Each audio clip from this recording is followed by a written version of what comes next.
que está acontecendo aqui no Flamengo é exatamente o seguinte: acabou o dinheiro. Essa frase foi dita em 2009 pelo então presidente do Flamengo. Sem drama. 15 anos depois, o mesmo clube olha para uma mesa de dirigentes e diz: se eu tiver que gastar R$1 bilhão para continuar ganhando a porra toda, eu posso gastar. E quase ninguém percebe o quão absurda essa frase é. Porque hoje o Flamengo fatura 2 bilhões por ano. Dá lucro. Mesmo assim, o presidente admite que cometeu um grande erro. Não foi gastar demais. O erro, segundo ele, foi deixar a dívida cair demais. E agora o clube quer se endividar de propósito para gastar R$1 bilhão.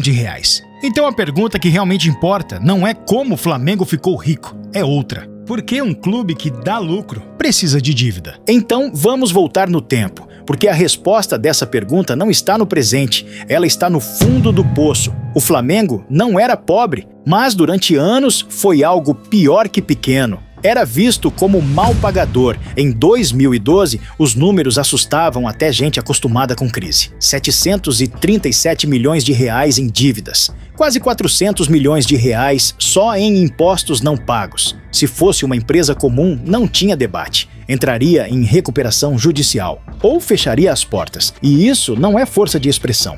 Dirigentes da época admitiam: se fosse uma empresa, já tinha fechado. As receitas estavam penhoradas, o dinheiro mal entrava e já saía. Salários atrasavam 2 meses seguidos. O CT parecia mais uma propriedade rural abandonada do que um centro de treinamento de um gigante. Mais de 600 ações trabalhistas, jogadores cobrando na justiça, treinadores cobrando na justiça, ídolos do passado cobrando na justiça. O Flamengo devia a todo mundo, e quando você deve a todo mundo, ninguém mais confia em você. Banco não emprestava, fornecedor não parcelava, jogador não acreditava em promessa.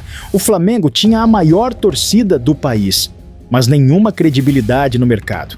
E no futebol moderno, sem credibilidade, você não negocia, você implora. Em 2012, no auge do caos rubro-negro, uma frase ecoou no futebol brasileiro. Foi dita por Alexandre Caliú, então presidente do Atlético Mineiro. Quando o Flamengo se reorganizar, acabou o futebol. Na época, soou como provocação. Mas hoje parece previsão, porque foi exatamente naquele ano que o Flamengo decidiu fazer algo que quase nenhum clube brasileiro aceita fazer: parar de fingir que era rico, e isso custou caro, em campo e fora dele. A virada não começou com craques, nem com títulos. Começou com executivos, gente de banco, de petróleo, de grandes empresas, que resolveu entrar na política do clube. Eles não prometeram títulos, prometeram algo que torcida odeia ouvir: arrumar as contas. Foram chamados de loucos, de inimigos do futebol. Enquanto rivais gastavam, o Flamengo cortava. O primeiro choque veio rápido.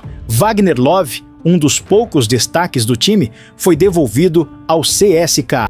Não porque o Flamengo não queria, mas porque não podia pagar. A mensagem estava dada: o Flamengo não vai mais fingir que é rico. E isso gerou revolta, muita, mas era só o começo. A nova diretoria contrata a Ernst Young para fazer uma auditoria. Nem o Flamengo sabia quanto devia de verdade. O resultado foi tão caótico que a própria auditoria afirmou: não dava para confiar nos balanços antigos. Havia funcionário recebendo sem trabalhar, garagens sendo alugadas por valores irrisórios, processos sem controle, custos invisíveis. Não era só falta de dinheiro, era amadorismo estrutural. O Flamengo não precisava só de dinheiro, precisava virar uma empresa. Enquanto muitos clubes brasileiros tentavam apostar em títulos para pagar dívidas depois, o Flamengo fez o oposto: vamos pagar agora e competir depois.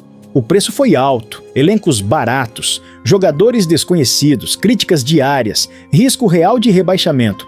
Em 2013, o Flamengo ganha a Copa do Brasil, mas no Brasileirão quase cai. E mesmo assim, nada muda. Há uma frase simbólica daquele período. Um treinador sugere: contrata agora e depois a gente vê como paga. A resposta da diretoria: se contratar, temos que saber exatamente como pagar. No futebol brasileiro, isso soava como uma afronta, mas foi ali que tudo começou a mudar. Aqui entra uma virada silenciosa, a criação do Profut. O Profut permitiu parcelar dívidas fiscais em até 20 anos. Bandeira de Melo ia quase toda a Brasília negociar. Quase 300 milhões de reais parcelados. Tempo comprado. E no mundo financeiro, tempo é tudo. O Flamengo finalmente entendeu algo óbvio, mas ignorado por décadas. 40 milhões de torcedores não podem ser só número de arquibancada. Nasce o Nação Rubro-Negra. A arrecadação salta de 25 milhões de reais para 83 milhões de reais em um ano. O torcedor deixa de ser só paixão, vira parte do modelo de negócio. E isso muda tudo.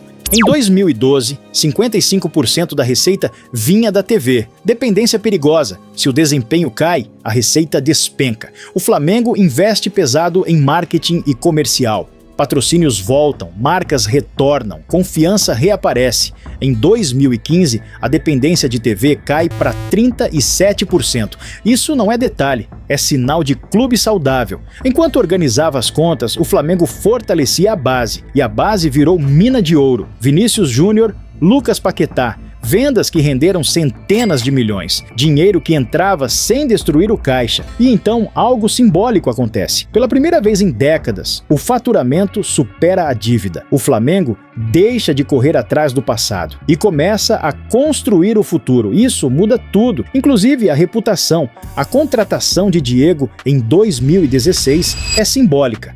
O Aerofla mostra que o torcedor sentia a mudança. O Flamengo agora pagava em dia. E no futebol, reputação financeira atrai jogador. O clube volta a ser destino, não promessa vazia. Quando Landim assume em 2019, o terreno estava pronto. E o Flamengo faz algo raro no Brasil, investe forte, mas com base financeira. Gabigol, Arrascaeta. Arrascaeta vira a maior compra da história do futebol brasileiro. E o retorno vem em campo. Libertadores, Brasileirão, domínio. O cheirinho acaba. Nasce o outro patamar.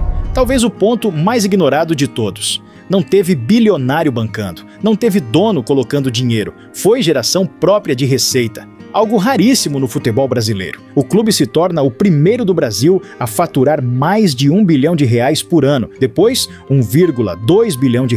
Depois, R$2,1 bilhão em 2025. A dívida cai para R$346 milhões em 2024. Em 2025, cai para R$96 milhões. Em 2026, o Flamengo inicia o ano gastando mais de R$300 milhões em um único mês. Paquetá vira a contratação mais cara da história da América do Sul, 42 milhões de euros, se figurando entre as 5 contratações mais caras da história de gigantes europeus como Inter de Milão, Milan, Borussia e muitos outros. Para se ter ideia, nos 15 primeiros dias de 2026, o Flamengo vendeu R$111 milhões em jogadores, valor esse que outros clubes precisará de muitos meses para tal feito. Então, até aqui parece perfeito, né? Receita recorde, lucro alto e dívida caindo. Qualquer presidente iria ao microfone dizer missão cumprida. Mas o presidente BAP disse que cometeu um erro. Ele olhou para tudo isso e disse que errou.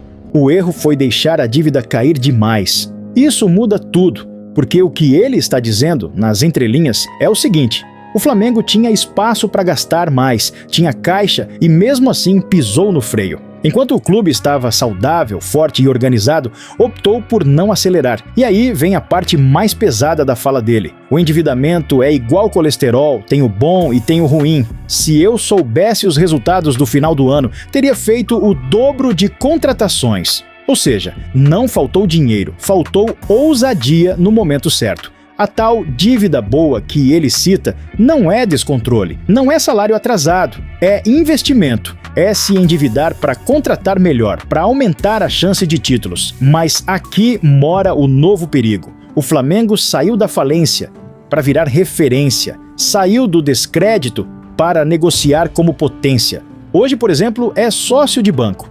Mas a pergunta agora não é mais: de onde vem o dinheiro? É: até onde esse modelo aguenta ir sem repetir os erros do passado? Porque no futebol, chegar ao topo é difícil, mas permanecer é ainda mais. E a história mostra: quem esquece o próprio passado financeiro costuma revivê-lo. Quero saber sua opinião. Até onde esse modelo consegue levar o Flamengo?